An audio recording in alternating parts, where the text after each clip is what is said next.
नवीन घडामोडी पाहण्यासाठी आपल्या बारामती झटका या यूट्यूब चॅनलला सबस्क्राईब करा व बेल आयकॉन दाबा, म्हणजे ताज्या घडामोडी आपणापर्यंत पोहोचतील। माळशिरस तालुक्यातील मार्कडवाडी येथे फेक नेरेटिव्हच्या विरोधामध्ये महायुतीचे आमदार गोपीचंद पडळकर व आमदार सदाभाऊ खोत यांनी भेट दिली। देशाचे माजी केंद्रीय कृषी मंत्री शरदचंद्र पवार, जयंत पाटील यांच्यासह अनेक मान्यवरांनी फेक नेरेटिव्हच्या बद्दल वातावरण निर्माण केले होते। त्यांना चोख उत्तर देण्याकरिता आमदार गोपीचंद पडळकर व आमदार सदाभाऊ खोत आले होते। हेलिकॉप्टरने आल्यानंतर त्यांचे जंगी स्वागत करून बैलगाडीतून कार्यक्रमस्थळी आणण्यात आले। यावेळी कार्यकर्त्यांनी त्यांना खांद्यावर घेऊन व्यासपीठाकडे जयघोष करत आणले। यावेळी त्यांच्या एका हातामध्ये आसूड व एका हातामध्ये बॅलेट पेपर होता। त्यानंतर स्टेजवर आल्यानंतर आमदार सदाभाऊ खोत, आमदार गोपीचंद पडळकर आणि लोकप्रिय दमदार माजी आमदार रामभाऊ सातपुते यांनी सर्वांना अभिवादन केले। यावेळी आमदार सदाभाऊ खोत म्हणाले की या मार्कडवाडी गावाला भेट द्यायला येणारा प्रत्येक जण गहिवर घालायला येतो आहे। गावकऱ्यांनी त्यांचं चांगलं सांत्वन केलं पाहिजे। ज्यावेळी काँग्रेसला 350 ते 400 जागा मिळाल्या त्यावेळी लोकशाही जिवंत होती आणि आता उतरती कळा लागल्यावर लोकशाही बुडायला लागली अशा हकाट्या पिटत आहात, अशा कणकर शब्दात ताशेरे ओढले आहेत। तर आपण प्रत्यक्षच पाहूयात आमदार सदाभाऊ खोत आणखी काय म्हणाले।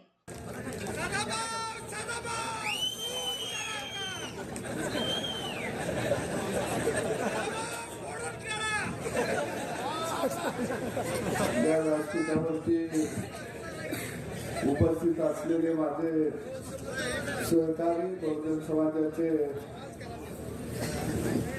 नेते, नवनिर्वाचित आमदार गोपीचंद पडळकरजी, माझे दुसरे सहकारी भावी आमदार राम सातपुतेजी आणि व्यासपीठावरील सर्व प्रमुख, मी सगळ्यांचे दिलगिरी व्यक्त करतो, कारण सगळे या ठिकाणी माळशिरस तालुक्यातले नेते मंडळी बसलेले, या सगळ्यांनी या तालुक्यामध्ये प्रस्थापितांना घाम फोडलेला होता आणि तुम्ही सगळे गावगाड्यातली शेताभातात राबणारे माझे शेतकरी, तरुण मित्र आणि माता भगिनी आणि पत्रकार भाऊ, मी मार्कडवाडीला खऱ्या अर्थानं दंडवत घालायला आलो। तुम्ही एक इतिहास केला आणि त्या इतिहासाची दखल ही देश पातळीवर घेतली गेली। आपण शेताभातात राबणारी माणसं, इंद्रजित भालेरावांची कविता मी तुमच्या भागात फिरत असताना भाषणामध्ये म्हणायचं, काट्या कुट्याचा तुडवीत रस्ता, माझ्या गावाकडे चल माझ्या दोस्ता। काट्या कुट्याचा तुडवीत रस्ता, माझ्या गावाकडे चल माझ्या दोस्ता। इथं मातीत मळतात माणसं, कशी खातात जीवाला कसता, माझ्या गावाकडे चल माझ्या दोस्ता।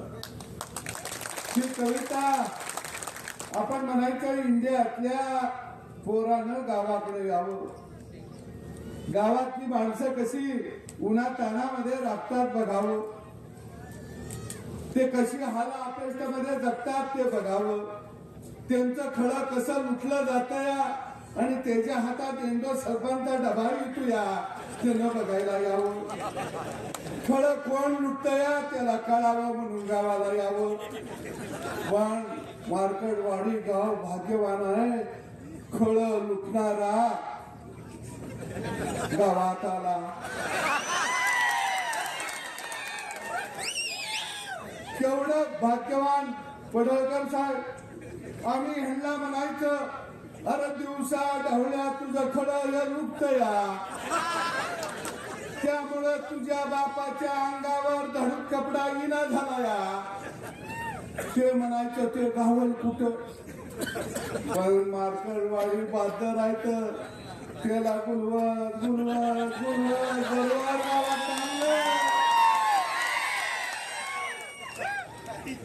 आता इंडिया चोर राहुल बाबा मी येणार आहे. पण ती येताना एक बोर्ड लावून ठेवा, काट्या कुट्या तुडवीत रस्ता गावाकडे आला बाबा.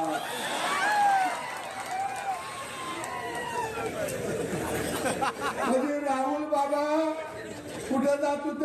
अमेरिकेला, जपानला, रशियाला. त्याला माहितच नाही की या इंडियामध्ये भारत नावाचा देश आहे आणि साधी साधी दगड मातीची बी घर आहेत. राहुल बाबा आम्ही बी तुमचं स्वागत करू. हाय असाच मंडप ठेवू. तुम्ही म्हणला तर भटजीला बी बोलू. कारण गावाकडच्या मंगल अष्टका ऐका जरा कशा असतात त्या.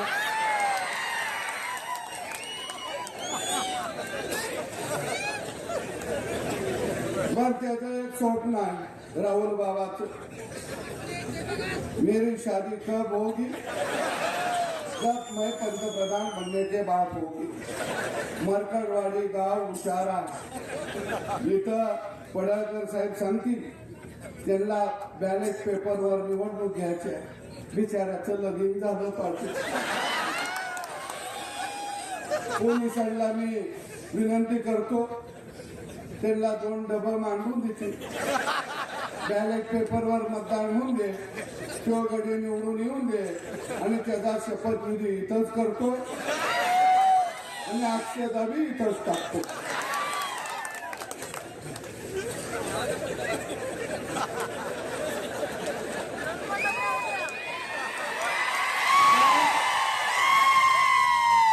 पवार साहेब लय हुशार आहे. त्याच्या लक्षात आलंय की आपण हरायला का लागलो. त्याच्या लक्षात आलंय आणि म्हणून पहिल्यांदा बारक्या गावात येऊन पवार साहेब बसलं. का बसलं? पहिल्यांदा राजकीय हत्या त्यांची झाली आहे 50-60 वर्षात. पहिल्यांदा ते गैरवर घालायला गावात आले.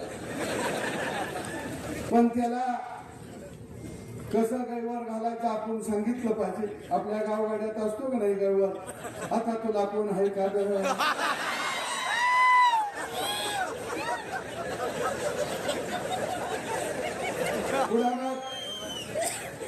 एखादा जवळचा असला तर म्हणतो आता मी कसा करू काय. त्याला सांगितलं पाहिजे असा गैरवर घाल. मग आपण म्हणायचं बॅलेट पेपरचं तुला कशी आठवण येते. इव्हन मशीन तुझा कसा घात केला. आता यांचा गैरवर कार्यक्रम चाललाय. अरे नवतंत्रज्ञान आणलं कुणी? राजीव गांधीनं आणलं.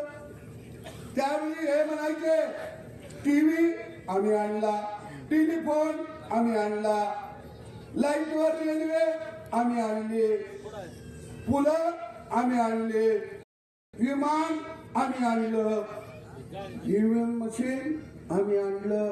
आणि आता हे कसं आलं?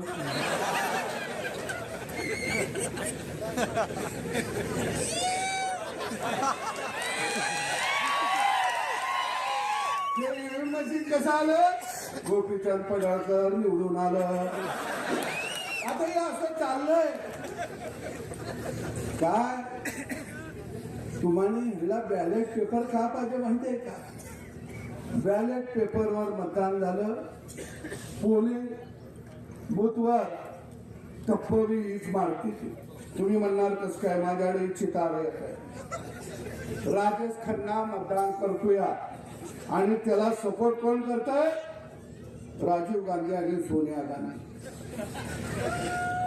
आता या मशीनला सपोर्ट करायला येत नाही. बरोबर आहे? खटक्यावर गाव करती. आणि बॅलेट पेपरवर मतदान झालं की काय होतं? 2-4 मतांना हरायला लागलं किंमत 2-4 बॅलेट पेपर तोंडात घालायला येते ते गिळायला येते ते. आता एवढं मोठं मशीन गिळायचं ते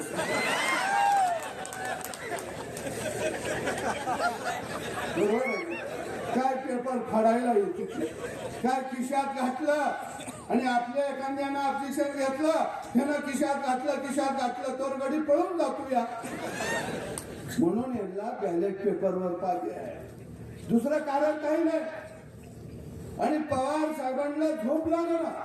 60-70 वर्ष सत्ता भोगली, माणूस शांततेनं झोपला पाहिजे हो का नाही. इथं आता आमचे काका बसले, दाढी पिकली पिकले. तुम्ही काय म्हणता, प्रपंच लेकरांचा. आता मी निवांत, पण ही गडी म्हणते का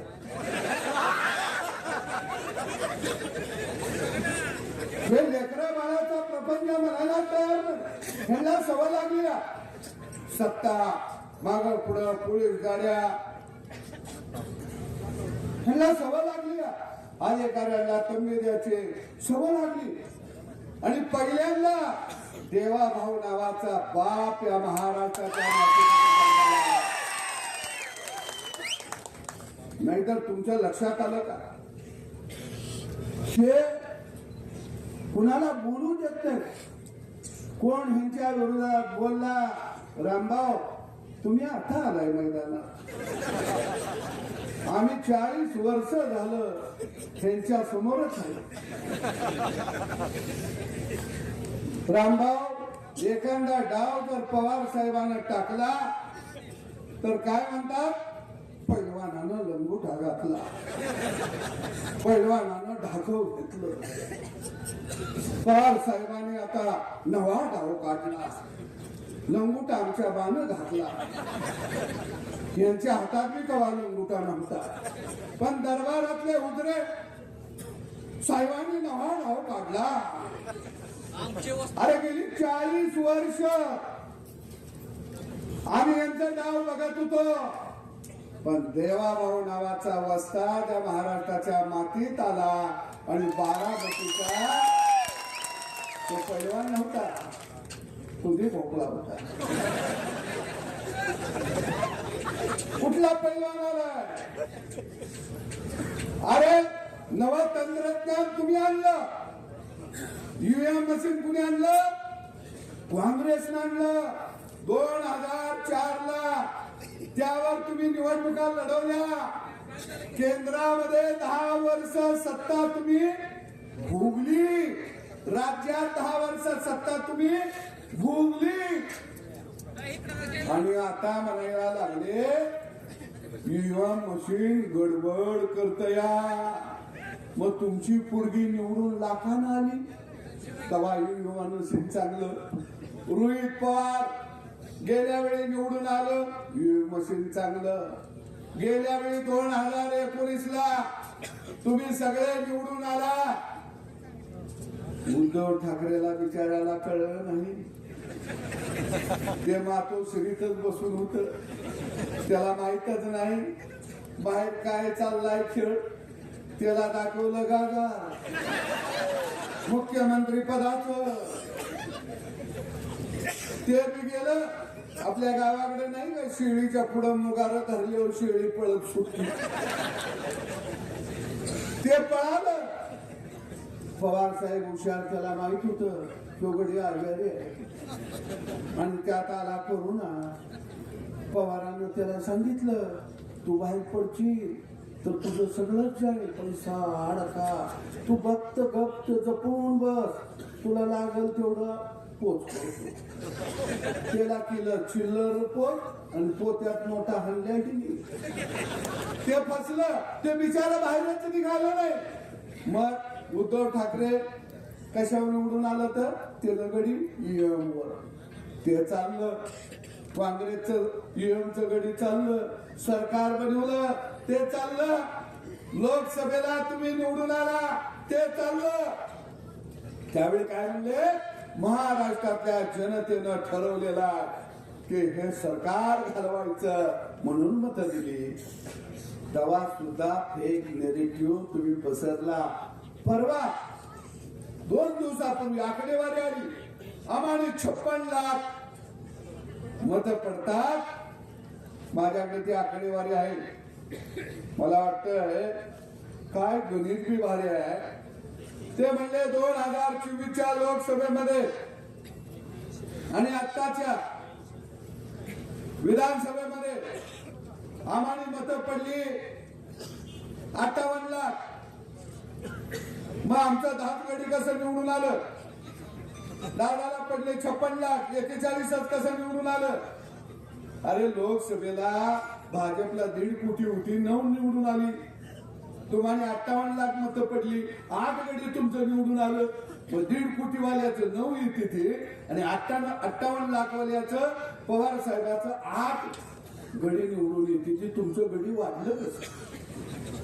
काँग्रेसला 96 लाख मतं पडली लोकसभेला, गडी निवडून आलं 13 आणि 1.5 लाख 1.5 कोटी पडलं, त्याचं गडी किती निवडून आलं? 9। भावांनो, यांना लक्षात आलं बॅलेट पेपर वरती घोटाळा करता येतो। पूर्वी आपण घोटाळा केला। भंडारा लोकसभा मतदारसंघामध्ये भारतरत्न डॉक्टर बाबासाहेब आंबेडकर उभा राहिले, 11,000 मतांना पराभव झाला। पण त्या ठिकाणी कागदावरची बॅलेट पेपरवरची मतं बाद किती दाखवली? 72,000 मतं बाद दाखवली। आणि त्यावेळी जयप्रकाश नारायण म्हणले ह्यात काहीतरी गडबड दिसते, घोटाळा दिसतोय। अरे ईव्हीएम मशीन कायदा कुठे केला? लोकसभेमध्ये। सरकार कुणाचं? तुमचं। म्हणजे एकदा कायदा झाला की तो कायदा जनतेनं राज्यकर्त्यांनी पाळायचा असतो। संसद हे कायदे मंडळ आहे। पण बघा, कायदा आपल्याला पाळायला सांगते ती आणि संविधान हातात घेऊन शपथ घेते ती। अरे संविधान म्हणजे काय? संविधानानं माणसाला व्यक्ती स्वातंत्र्य दिलं, संविधानानं माणसाला कायदा दिला। मग ते संविधान हातात घेता आणि कायदा तुम्ही पाळायचा नाही म्हणता। आणि म्हणून मी मार्कडवाडीच्या जनतेला सलाम करतो की लोकशाही जिवंत ठेवण्याचं काम जर कुणी केलं असेल तर ते मार्कडवाडी या गावाने केलेला। इथे एका माऊलीचा सत्कार झाला। अरे तिच्या पतीला तुम्ही बूथवर बसू दिलं नाही, पण आमची झाशीची राणी त्या बूथवरती उभा राहिली आणि लोकशाही वाचवली। पवार साहेब, जर माय माऊली जर आपल्या बूथचं संरक्षण करत असेल तर तुमचा राष्ट्रवादी पक्ष हा पक्ष नाही, तर ही तुमची गुंडांची टोळी आहे, गुंडांची आणि लुटारूची टोळी आहे। आणि ती गुंडांची आणि लुटारूची टोळी या महाराष्ट्रामध्ये काढण्याचं काम कुणी केलं असेल तर त्याचं नाव देवाभाऊ आहे। देवेंद्र फडणवीस यांना वाईट का वाटतंय तुमच्या लक्षात आलं का? ते शाळा काढत नाही, ते कारखाना काढत नाही, ते दूध संघ काढत नाही, ते बँक काढत नाही, ते मेडिकल कॉलेज काढत नाही, ते पतसंस्था काढत नाही, ते काय झालेना झालं या? आणि ह्यांना वाटतंय काय आम्ही आता हाणलं या? आता ह्या गड्यानं जर आमच्याकडे नजर गेली तर आम्हाला कुठं बसायला लागल? सळीतलं भाकरी, नळीतलं भाजी। पवार साहेब, देवेंद्र फडणवीसच्या विरोधामध्ये काय तुमच्या लक्षात आलं का? मी जाता जाता सांगतो, आपण शेतकरी माणसं आहे। पवार साहेब लय हुशार। ते काय म्हणतंय देवेंद्रजीला, ही सरकार म्हणजे दुधाची गाय आहे, गाय आहे। ते काय म्हणतं, या दुधाच्या गायीला खुश ठेवायचं असेल तर तिला चारा घालायचा, म्हणजे आपल्याला थोडं काहीतरी अनुदान दे, कुठं सोसायटीला चेअरमन कर, कुठं सरपंच कर, कुठं अजून मधून सोसायटी काढून दे, कारखान्याला डायरेक्टर करून टाकायचं, सूतगिरणीला करायचं, दूध संघाला डायरेक्टर करायचं, बँकेला करायचं. एकदा डायरेक्टर झाला की गडी काका फुगवतच असते. म्हणतो ही बँक माझीच आहे, बँक ती हाणती ती म्हणून नुसती माझीच आहे. हा दूध संघ आमचा काय आहे, त्याच्यात खंगाळलेलं पाणी तर मिळते का?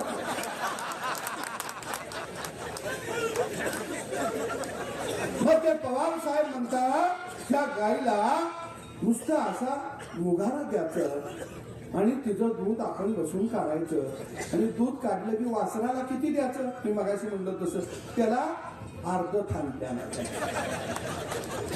3.5 थानातलं दूध आपणच हाणायचं. देवेंद्रजी म्हणलं की गाय ज्या मालकाचे आहे, जो मालक तिला चारा घालतो या, हे दूध मी त्यालाच वाटणार.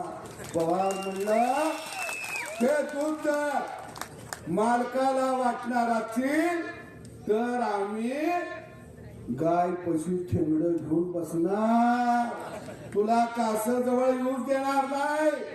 मग सुकल कास्ट, मग ह्याचं एकदा आंदोलन काढायचं, त्याचं एकदा आंदोलन काढायचं, त्या जातीला वर करायचं, ह्या जातीला वर करायचं, मग म्हणायचं ह्याच्यावर निर्णय झाला पाहिजे, अमक्याला हे मिळालं पाहिजे.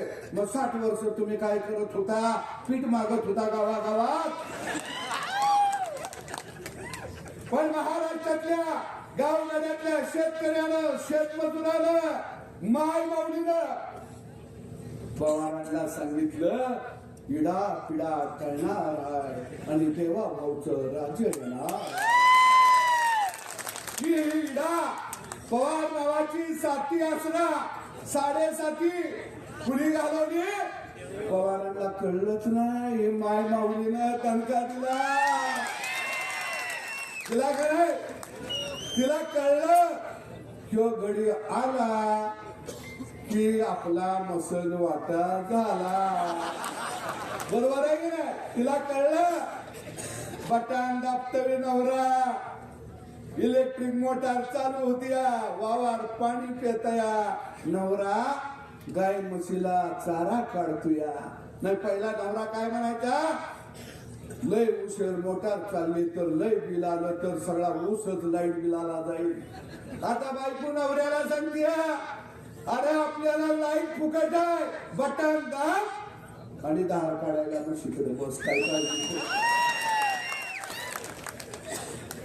तिला कळलं महिना झाला की अकाउंट वर 1500, आता 2100. चिंता करू नका, परत आपलं बटन 5 वर्षानं दाबवायचं, परत 2500. तुम्ही म्हणणार हे कसं काय, कारण हे गाईचं दूध गडी स्वतः पेत होते म्हणून गावगाडा काय असतो, गावगाड्याला स्वातंत्र्य सन्मान दिल्यानंतर काय करतो हे कधी दाखवलं, विधानसभेच्या निवडणुकीमध्ये दाखवलं. आणि मग पवार साहेबांच्या लक्षात आलं, ते म्हणलं तर माझा नातू भाग्यवान होईल पवारची, ते आता महाराष्ट्राची सेवा करतील. महाराष्ट्राची सेवा, हा म्हणला सेवा करायचा नाद लागला.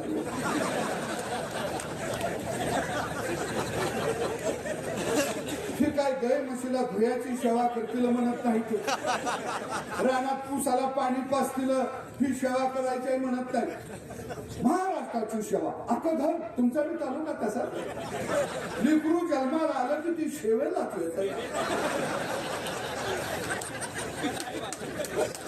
सेवा करायला अख्खं घर सेवेवर. बँकेला कोण चेअरमन होतोय, डायरेक्टर होतोय, काय म्हणतो, सेवा करायची आहे. दूध संघाच्या माध्यमात सेवा करायची, कारखाना सेवा करायचा. किती यांना सेवा करायची हौस आहे हो. आता जर ही गडी सेवा म्हणले की यांना म्हणायचं ये जरा काही म्हशी भुयाच्या काही सेवा कसली सेवा. रामभाऊ म्हणले त्यांना आता वाटलं तर सरकार बदलतं या, आपण जिल्ह्याचे पालकमंत्री होणार. त्यांना सत्ता गाजवायची, लोकांना गुलाम म्हणून त्यांच्याकडे बघायची सवय लागली या. पण मी तुम्हाला सांगतो या लोकशाहीचा आधार खऱ्या अर्थाने मार्कडवाडी सारख्या गावानं केला. आणि म्हणून गोपीचंद पडळकर सारखा माणूस आज आमदार म्हणून पुढे आला. तो सेवा करायची म्हणून आला नाही, तो म्हणतो गावगाड्याला मला सन्मान द्यायचा आहे म्हणून मी आमदार झालो. आणि ही कशी सेवा करायची. अरे तुम्ही सेवा करशील मग आम्ही कवा करायची. आणि यांच्या पडळकर यांच्या घरात पोरग जन्माला आलं, बारसं झालं, मोठं व्हायला लागलं की गावातल्या कुत्र्यांचं मुद्र्यांचं चालू. तर साहेबांचं पोरग फार बुद्धिमान आहे, प्रचंड अभ्यास, आणि यांची नावं बी लय भारी असतील. सिंह सिंह जगेश सिंह, घरेश सिंह, सगळं स्टोर जन्माला येतील. आणि आमच्या काही सगळी मरकुडी येते.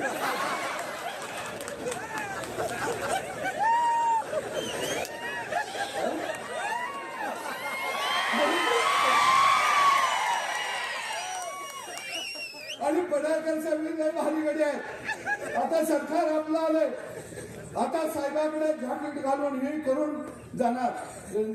आणि म्हणा खंडीर साहेब तुमच्यासारखा बुद्धिवान माणूस नाही, फार साहेब तुम्हाला दोन साला लगेच चिकन तिकडे उडी मारती. आणि आमच्यासारखं बांधावत बसतंय. अरे गेलं गेलं गेलं.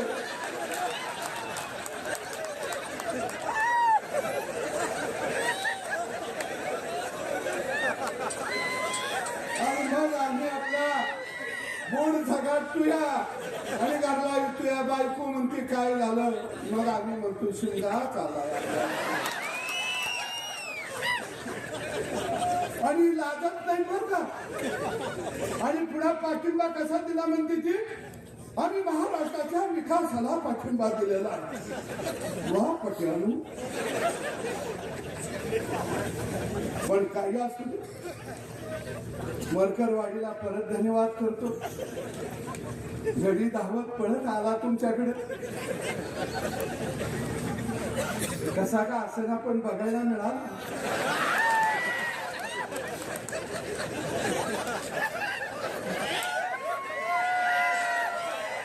तुमचं गाव जगाच्या नकाशावर आलं.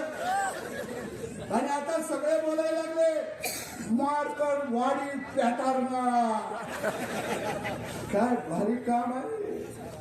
आता एक काम करा, गडी आलं की जरा गया बिया जरा रस्त्याच्या कडेनं बांधा, पाण्याच्या बादल्या ठेवा, शॅम्पू ठेवा, चकाचक करू दे ती गडी. जरा खराटे ठेवा, रस्त फस्त लोटायला. आणि म्हणायचे याला नाव द्या मार्कडवाडी पॅटर्न. सगळं गडी लोटायला लागलं.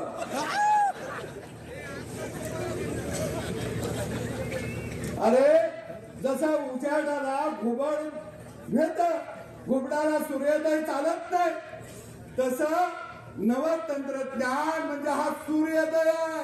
आणि त्याला इंडिया आघाड्यातली घुबड भ्यायला लागलेली आहे. तो सूर्य कसा होतोया भ्यायला लागले. पण काही असू दे, आपल्याला शेतातलं काम आहे. त्यांना आता खुर्ची तर मिळालेली नाही. आता गाड्यांना काहीतरी काम असलं पाहिजे. आता 5 वर्ष नियम घ्या. पडळकर साहेब आपण दोघं, ती एका बाजूनं नांगूर धरतील, दुसऱ्या बाजूनं आपण बी नांगूर धरूया. बर त्यांचा नांगूर रेड्याचा असला तर आपण खिलारी बैलाचा धरूया. शेत आपण चांगलं नांगरायचं. बरं आम्हाला तर काय काम आहे, कारण आम्हाला हा गड्या हे वाडे उद्ध्वस्त करायचे आहेत. उद्ध्वस्त. या मानकरवाडीला मी दंडवत घालतो.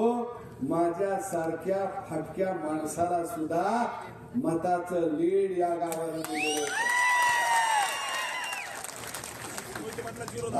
आणि मी तुम्हाला सांगतो रामभाऊ, अजून मी आमदार झालो, माझा पहिला फंड कुठं दिलेला नाही, पत्र दिलं नाही.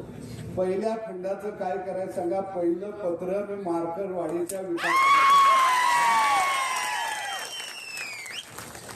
लढाऊ माणसं आहेत आणि हा माळशिरस तालुका मला माहित आहे. अरे माझ्यासाठी प्रचार करायला घरातलं भाकरी बांधून राममाळ ही माणसं धावत होते. आणि म्हणून मी म्हणतो तुमच्या गावाचं भाग्य आहे की हेलिपॅड तसंच ठेवा. जो जो गडी येईल तिथं उतरल त्याला उतरून द्या, त्याला तुमचं गाव बी कळलं. बरोबर आहे की नाही. तुम्ही किती भाग्यवान आहे. गडी धावायला लागली चॅनलवर मार्करवाडी पॅटर्न, लोकशाहीचा खून पडलेला. अरे म्हणून मी आलो म्हटलं कुठं रक्ताचा महापूर आलाय का बघायला.